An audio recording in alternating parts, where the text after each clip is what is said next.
Good morning guys. This is the first day na gagawin namin to para sa paghahanda ng palarong pabansa. This is our first day from Euratics. Kami magsusupply ng portamat sa mga technical officials. Okay guys, so yan, first day of our bakbakan. So dadaan ito ng 1 week guys at before ang palarong pambansa. So ayan guys, welcome back sa aking channel. Ayan, so ayan sila, ito yung mga employee ng Euratics, kasama yung mga hinire namin sa labas, yung mga athlete din ng Abiliana Sports Complex ng USGR. Sorry guys. So ayan guys, okay, so ayan guys, yun yung first delivery from Butuan pa yan guys. So yan guys, nakarating na kami sa Abiliana, kung saan makikita nyo yung napakalinis at bagong pintura at saka renovation guys, no? So alala niya sa ubal at saka yan bago yan guys. And guys, inihanda namin kung saan yan ilalagay, so sa stock room talaga guys. Dito naman guys is yung Central Elementary School. Sa likod nung ito is ang Abiliana Sport Complex. Dito ilalagay yung mga portamat. So yan guys, no? This is the first day. No, it's the second day guys. Ayan guys, it's the second day. Ayan, so bakbakan ulit. Okay, so mga 2,000 plus to guys, no? Mahigit. So ayan, yan guys. It's a honored and proud kami na kabahagi kami ng palarong pambansa 2024, hosted by Cebu.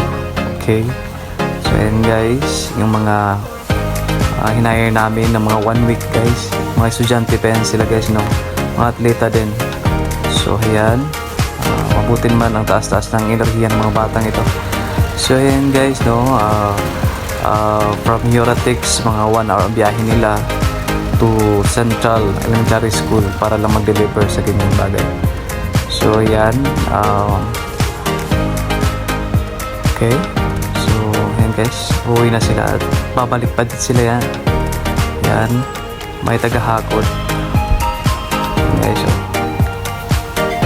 So ito yung third day guys, third day. So ayan, bakbakan ulit. Proud kayo.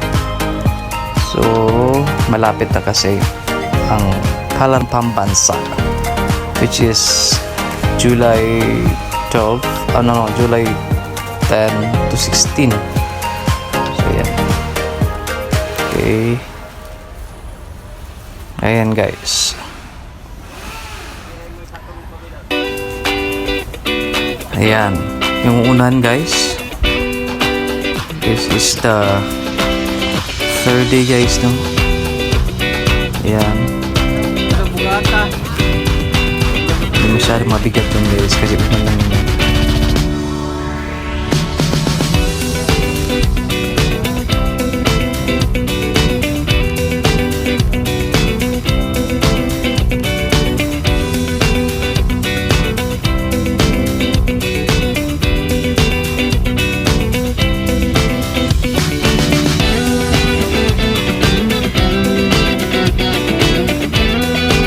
Ito yung elementary school, Central Elementary School ng Abiliana, which is the hosted sa kung saan dito natutulog yung mga technical official guys. So ayan, so di pa ito nangangalahati guys, no? Ito yung the third day. Ayan, so ayan po, ito yung fourth day. Ayan guys, matinding bakbakan talaga to. 1 week preparation to guys, bago ang palarong pambansa 2024. So smile muna tayo dyan. Ayan guys, kakuya from Euratics, 4th day. Ayan na guys. Okay, so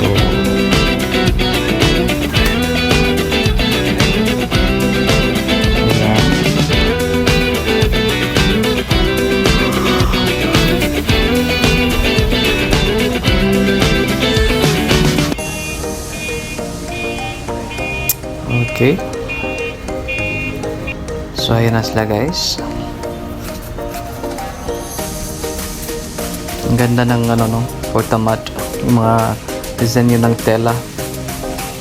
Oh, kita nyo naman guys from Yotex yan. So pulido talaga. Hindi tayo mapapahiya sa mga technical officials. Okay, nationwide. Ayan. Nakapal. Tsaka maganda yung tela guys. Ayan guys.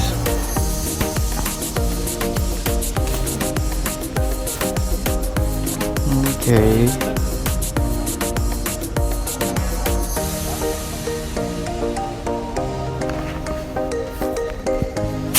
So the 50 guys. So bago nila apakan to guys, ako muna. So ayan, tinatry ko. Ayan guys, super proud tayo and it's an honor na party po tayo nito guys sa paghahanda. So ayan pala guys no, yung mga nagtatrabaho ng mga entablado, mahirap pala yan guys no, sobrang hirap pala yan. And then yun guys, ayan guys, napakan ko. Ayan. Tsaka ito yung mga atleta ng Cebu City, which is nag-iinsayo sila guys. 1 week na sila nag-iinsayo. Yan o. So as of now, ayan po makikita natin, hindi masyadong yung lalong yung big stage na yan. So ayan guys, unti-unti lang dumating yung mga technical officials. Ito pala ay 50. So ayan, ang ganda ng yung oval na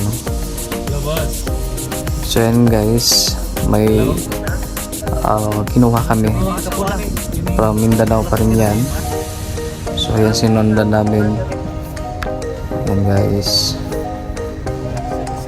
Okay. So ito yung mga tao namin. Bali 6 sila, pero absent yung 3 kasi may mga ensayo sila. Mga atleta kasi ito guys. So ayan. Dadalhin namin yan sa guys, sa Yotex company. So ayan.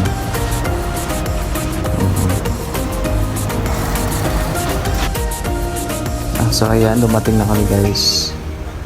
Yotex company in Mandawi City. So ayan guys.